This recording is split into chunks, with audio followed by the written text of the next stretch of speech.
What is up, guys? My name is Mark Semrio. Welcome back to the channel. Welcome back to the RC vlog.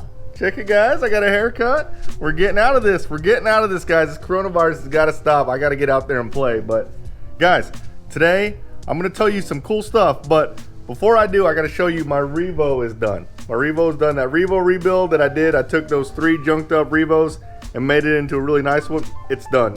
It's freaking awesome. Check it out. All right. So here it is. Look. The platinum chassis, it's all super clean. Everything is done up perfect.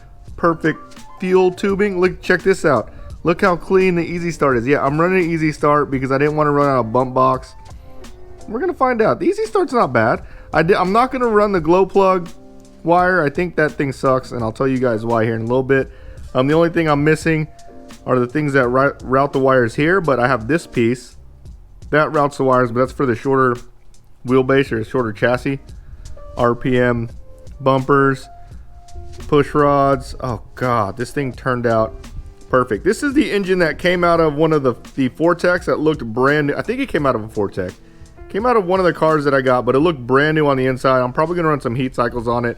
Looks like it's never been flipped over. It's basically new. So, oh, this thing is freaking awesome. So I'm gonna go with the green theme. I love that body. I think that's the coolest looking Revo 3.3 body. I have the little green beadlock wheels. I think it looks really, really cool. So I'm gonna go with the green theme. That body is all beat up and chewed up right now. So I'm gonna paint another body, which these bodies, when you paint them the color you want, they actually turn out a little bit better, and I'll show you after I'm done. But that's the theme I'm gonna go with. I'm also gonna do a full setup also. I'm gonna do, I don't know if I should spoil it. I'll spoil it. I'm gonna do a purple setup. So the Summit has those wheel beadlocks, purple beadlocks, and I'm going to do a purple Revo body, and it's going to be a purple Revo 3.3. It's going to be so sick. I got to go get the order the purple beadlocks, but yeah, it's going to be sweet. Anyways, today what I'm going to tell you guys are 5 things that you need to check, or 5 things to do if your nitro engine won't run. So I've been getting a lot of questions, and people want help on getting their nitro engine tuned, or their nitro engine won't run, and I'm hoping this video will shed a lot of light on that. And these are really good tips for anyone that's getting into nitro, RC nitro, and we use them. You can use it in the racing world and bashing world, but these are really good tips, so check this out.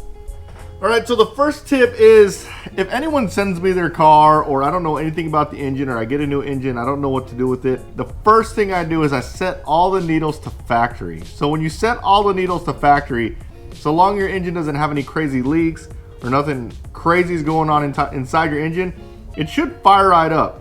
So on this engine, I haven't ran it yet. I got it used. I'm gonna set all the needles at factory, but definitely do that, especially if you're at the track and you're just chasing a tune. It's all over the place. Set it all back to factory and start from scratch. And a lot of people don't do that because it's almost like pride or something. They don't want to admit that they have to do that, but that is a big thing that a lot of people overlook. Set your needles back to factory before you start tuning. The other common thing I see people do is they go in denial about the glow plug being bad. And I say denial because glow plugs can be expensive. They range between $5 and sometimes up to $15. And no one likes to, it's a tough pill to swallow that your glow plug is bad, especially if it's not even that old.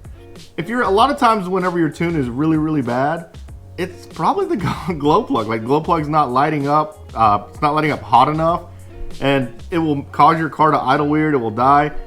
If my car goes out, if I go out in a racetrack and my car is acting really weird, that is the first thing I do. I just change the glow plug. I don't mess with it anymore, and a lot of times that fixes it. Especially if it's an old glow plug and your car won't idle, it's usually not getting hot enough to keep the idle. So another thing I see a lot of people do, these are mostly new people, is they'll route the fuel line wrong, or they have holes in the fuel line, the fuel lines are cut. Check and inspect your fuel lines really well and make sure you're routing it correctly. So on the Revo, your pressure line goes into the cap of your fuel tank. In most cases, most cars do have your pressure line going in the cap. In some of the Traxxas cars, it goes into the top of the tank. But basically, that line hooks up to your exhaust, and it actually puts pressure inside the tank to push inside your engine. And then you have another line that actually sucks the fuel out. You just want to make sure those are routed correctly. And a lot of times, if those are old, they get brittle, and people don't know, but they're leaking. So if it's an old car and you're about to get it running for the first time for a long time, check the wire, check the fuel line really, really well. If not, just replace it. It's probably safer just replace it. Especially on those larger races, after a large race or before a large race, I'll always replace the line that goes to my exhaust, because your exhaust gets so hot, and a lot of times it makes it really, really brittle. Yeah, we're always changing this return line just to make sure that it's good and that pressure is in the tank. So the other common problem I see whenever guys are in the pits, they can't get their car started, they're all getting stressed out. And this is a really simple problem and people don't even realize it. Is a lot of times it's just the glow plug igniter. If it's not the glow plug, it's a glow plug igniter. That's the first thing I'll do if I can hear. You can kind of hear engines catch, like you can tell if the glow plug's igniting. And if I hear someone in the pits trying to start an engine and it doesn't sound like the glow plug's igniting, that's the first thing I do is I'll grab someone else's glow plug igniter and try it. I've helped so many people start their engines by just trying another glow plug igniter, and most people in the pits are really cool and they'll just let you borrow their glow plug igniter. So make sure your glow plug igniter is well charged up and ready to go. This one is now, it's warm. But I'm gonna reference another thing, that blue line that goes into Traxxas cars, sometimes that will not ignite your glow plug enough. You'll see me run, especially when I run easy start, I will still use a glow plug igniter. I don't know what it is. Sometimes it works. It's like you have to have a really, really strong nickel NiCad or nickel metal hydride battery inside your starting wand in order for that blue wire to work. I've just said screw it and I've just taken all those blue wires off. I don't ever use the blue wire to ignite the glow plug. I use the glow plug igniter and just use the easy start. And the last thing it could be is your starter or your starter box in general. So what I've seen in the past is sometimes the starter box won't turn your engine fast enough, or your easy start wand won't start it, like turn it fast enough to actually catch. And then I've also seen it where if they put a 4S battery and you have one of those starter boxes with a crap ton of torque, where the 4S will actually overpower your engine power and it won't let your engine go. So basically what happens is you hit it on the bump box and your starter box is turning your engine so powerful and so strong that when your engine actually catches, it's not, your starter box isn't letting your engine go. So what you'll see people do is you'll see them just touch it on the bump box really quick because they have to pull off before the starter box wheel will actually kill the engine. So you can actually have too much torque on your starter box. You can still use it that way. You just have to make sure you get off of the starter box wheel really quick. Personally, I recommend you getting a starter box with two 775 motors and then running a 3S. I think that works perfect. It gives you enough torque to start it up and it gives you not enough torque where it takes over your engine. Right, now that I've told you all that, I'm actually going to try to start this engine up for the first time. So we'll see what happens. I've reset all the needles. If you're not sure what the needles are on Traxxas motors, the Traxxas 3.3, it's 4 turns out on the top speed, high speed needle. The low speed needs to be flush with the little collet that goes around the low speed needle. And then the idle should be 0.7 to 1 millimeter open at idle. So I've already set that all up. I'm about to put some fuel in there and see if we can get this thing running. I wasn't wearing the Crocs. I put them on for you guys because I know you like them. All right, all fueled up. See if we get some fuel into the carb here.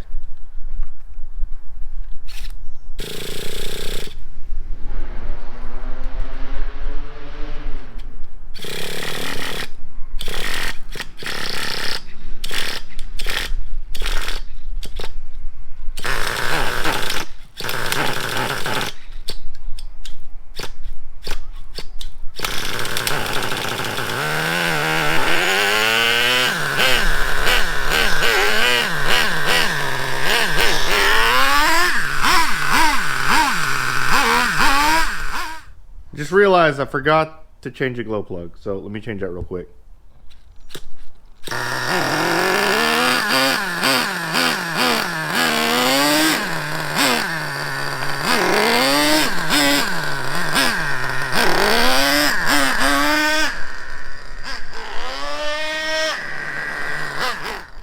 So it starts right up. I got to tune it a little bit. It seems a little fat. Yeah, I still a little bit of time to tune it, but I hope you liked this video. I hope this helps everybody. If you did, smash the like button, subscribe to my channel, turn on the notification bell, and you guys will see me next time. Later, guys.